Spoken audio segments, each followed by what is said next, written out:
In October 1962, the world stood on the precipice of total nuclear annihilation for 13 days as the United States and the Soviet Union engaged in a high-stakes standoff that remains the most dangerous moment in human history. The roots of this crisis trace back to the early 1960s, a period defined by the ideological clash between John F. Kennedy's Democratic West and Nikita Khrushchev's Communist East, following the failed 1961 Bay of Pigs invasion. Before the crisis, Kennedy had authorized the deployment of nuclear-armed Jupiter missiles in Turkey and Italy, a strategic move that placed the Soviet heartland within striking distance and deeply unsettled the leadership within the Kremlin in Moscow. Motivated by a desire to protect the Cuban Revolution and offset the American nuclear advantage, Khrushchev secretly initiated Operation Nadir, shipping medium-range ballistic missiles and thousands of Soviet troops across the Atlantic to the island of Cuba. By 1962, the Cold War had reached a fever pitch, with the Berlin Wall recently erected and both superpowers expanding their nuclear arsenals, creating a global atmosphere of paranoia where any miscalculation could trigger a catastrophic global conflict. The secret ended on October 14, 1962, when Major Richard Heyser, piloting a U-2 spy plane, captured high-altitude photographs of Soviet SS-4 missile sites under construction in San Cristobal, revealing a direct threat to the continental United States. Kennedy faced immense pressure from his military advisors, who advocated for immediate airstrikes or a full-scale invasion of Cuba, leading to the formation of the Executive Committee of the National Security Council, known as EXCOM, to weigh options. The geographic scope of the conflict spanned the Caribbean, where Soviet MAR-BMs could reach Washington, D.C., and the Mediterranean, where American Jupiter missiles in Turkey targeted Soviet cities, creating a terrifying symmetry of potential nuclear destruction. On October 22, Kennedy addressed the nation, announcing a naval quarantine of Cuba to prevent further Soviet shipments, a move that mobilized 180 U.S. naval vessels and placed the Strategic Air Command at the unprecedented level of DEFCON 3.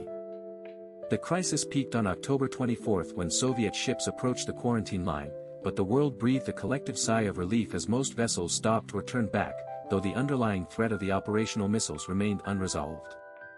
Beneath the waves, Soviet submarine B-59 faced U.S. depth charges. While the captain ordered a nuclear torpedo launch, Officer Vasily Arkhipov courageously refused to authorize it, single-handedly preventing a tactical nuclear exchange that would have started World War III. The cost of the standoff became real on Black Saturday, October 27, when Major Rudolf Anderson was killed after his U-2 plane was shot down over Cuba, marking the only direct combat casualty of the entire 13-day nuclear confrontation. Resolution finally arrived on October 28, when Khrushchev announced over Radio Moscow that Soviet missiles would be dismantled and returned to the USSR, following a secret diplomatic breakthrough that avoided the need for a devastating American military invasion. This peaceful conclusion was secured through a secret back-channel meeting between Robert Kennedy and Soviet Ambassador Anatoly Dobrinin, where the U.S. pledged not to invade Cuba and privately agreed to remove its Jupiter missiles from Turkey.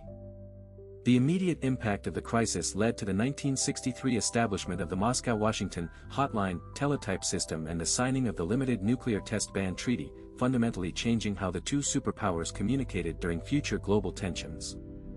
Today, the Cuban Missile Crisis serves as the ultimate case study in brinkmanship and crisis management, reminding modern leaders that diplomatic flexibility and clear communication are the only safeguards against the inherent dangers of the nuclear age. A lesser-known fact is that during the height of the tension, another U-2 pilot accidentally strayed into Soviet airspace over Sakhalin Island, nearly triggering a Soviet interceptor response that could have accidentally ignited the very war everyone feared.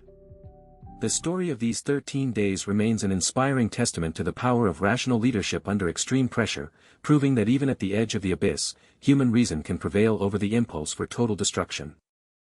Beyond the missiles, the Soviet Union had also deployed nuclear-capable Il-28 bombers to Cuba, which remained a point of contention in negotiations until they were eventually removed alongside the ballistic missiles in late November of 1962.